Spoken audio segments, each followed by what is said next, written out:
Hey guys, welcome to Trending Buzz channel, focused on delivering the hottest daily news and viral stories from across the US, fast, fresh, and straight to the point. You know what's hilarious? We're always labeled as conspiracy theorists when we point out what's happening with the Department of Education right now. I mean, we're just looking at the facts here, folks. But according to the mainstream media, we're just making things up when we talk about the systematic dismantling of our education system happening right under our noses. Remember just a few months ago when we covered how the Department of Education was quietly removing critical funding from public schools across America? The media talking heads were like, "That's not happening. You're just fear-mongering." Well, would you look at what's happening now? The receipts don't lie, people.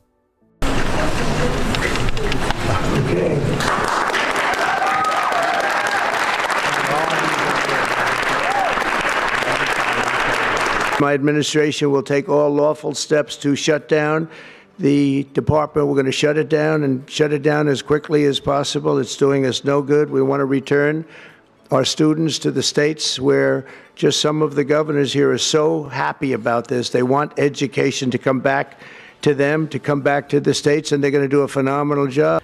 But we're going to be returning education very simply back to the states where it belongs, and this is a very popular thing to do, but much more importantly, it's a common sense thing to do, and it's going to work. Absolutely, it's going to work. I want to just make one little personal statement. Teachers, to me, are among the most important people in this country, and we're going to take care of our teachers. And I don't care if they're in the union or not in the union, that doesn't matter. But we're going to take care of our teachers, and I believe the states will take actually better care of them than they are taken care of right now. All right, so imagine this. A room full of government folks standing around a giant metaphorical Jenga tower labeled Department of Education. And someone just said, "Hey, what if we pull this piece out for freedom?" That's basically the vibe here. Trump rolls in with an executive order that's supposed to return power to the states. Translation: we're tired of babysitting education from DC. Let's give it back to the states and hope they don't start teaching kids that the earth is flat again. And Betsy DeVos is there like she just got handed a pair of scissors and told to give the system a haircut, blindfolded. You can almost hear her thinking, "Wait, we're doing what now?" Now look, whether your team, federal overreach, needs to chill, or team, "Please don't let my local school board go rogue," this move felt less like thoughtful reform and more like a classic "we'll figure it out later" special. It's like your buddy announcing he's gonna dismantle his car engine to make it better without knowing what a carburetor is. Bold, yes. Smart, debatable. Entertaining to watch? Absolutely. Let's get real for a second. The Department of Education's budget has been slashed by over 30% in the newest federal budget proposal. 30%. That's not a trim, that's a buzz cut. And this isn't some random rumor, it's right there in black and white in the official budget documents that nobody in the mainstream media wants to talk about.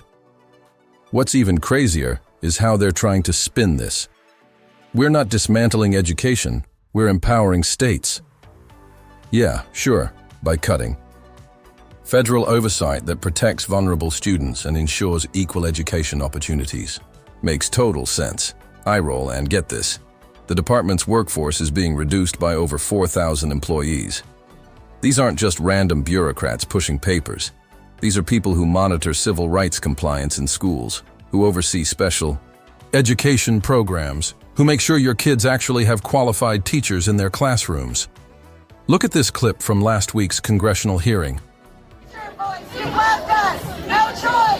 Across the country this week, protesters speaking out against efforts to dismantle the Department of Education. Down, down, down with Tabor! One of the largest protests in Denver, where amid the federal shakeup, Colorado educators called on lawmakers to increase school funding in the face of state budget cuts. And on the steps of the state capitol, the signs really do say it all. My third graders make better choices than our government. That certainly encapsulates the attitude of so many of the educators that converged on this site today, facing not only a budget shortfall in their own state, as lawmakers try to figure out how to make up $1.2 billion, but also the fact that thousands of miles away in Washington, President Trump could very well decide the fate of the Department of Education.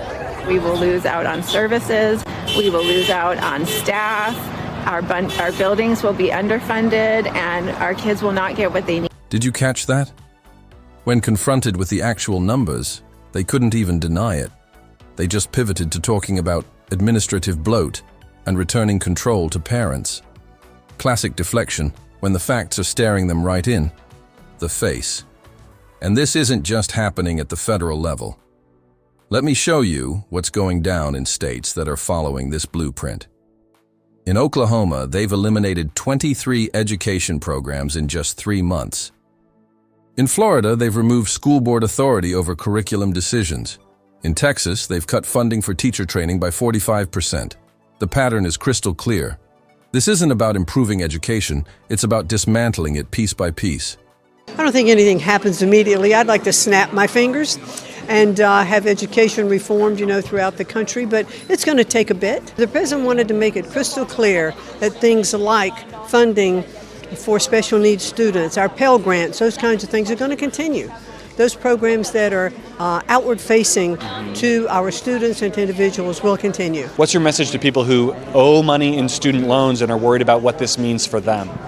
Well, student loans currently are handled by the Department of Education, but I think that they should perhaps be managed by someone else, another department, whether they go back to the private sector or whether they're maybe perhaps they could go into Treasury. But as of right now, we're not taking any action against student loans, except that we probably are going to renew collection.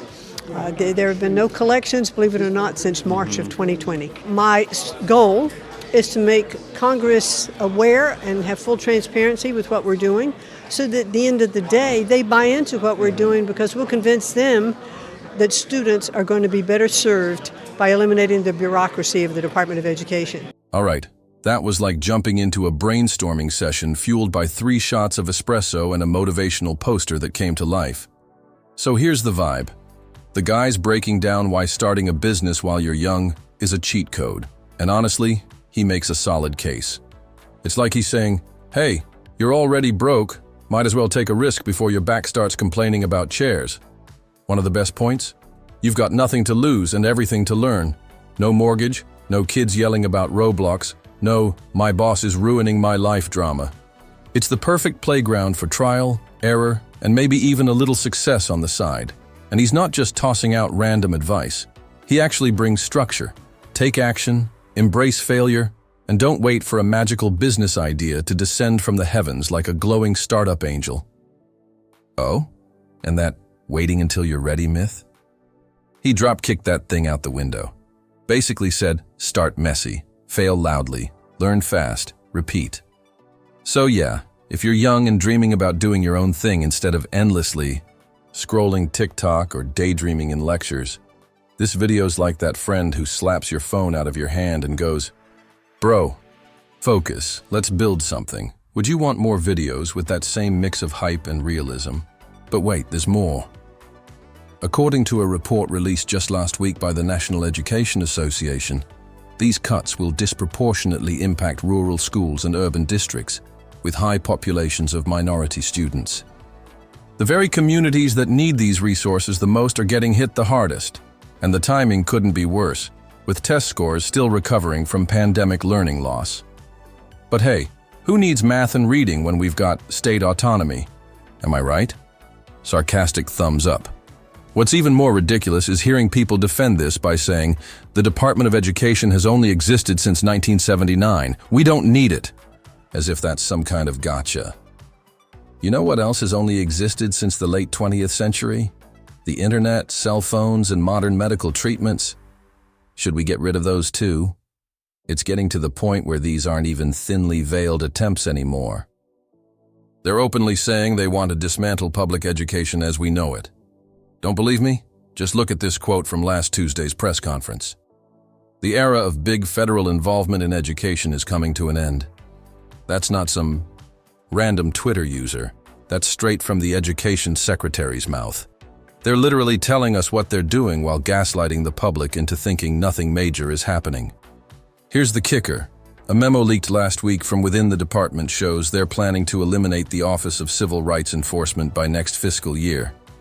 The very office that makes sure schools don't discriminate based on race, gender, or disability status. I guess equal access to education is just another conspiracy theory too, right? This is all happening so fast that most Americans don't even realize what's being lost until it's gone, and that's exactly how they want it. Death by 1,000 budget cuts. So what do you believe? The obvious pattern forming right before your eyes, or the same people who told you last year that education funding was safe and secure?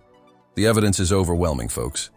We're witnessing the intentional dismantling of the Department of Education in real time, and it's going to have consequences for generations of American students. Anyway, that's what I've got for you today. If you found this information valuable, which you obviously should because it's literally affecting your kids' future, then hit that like button and subscribe to stay updated on the latest developments. The mainstream media won't cover this stuff, but we will. Thanks for watching, and I'll see you on the next one.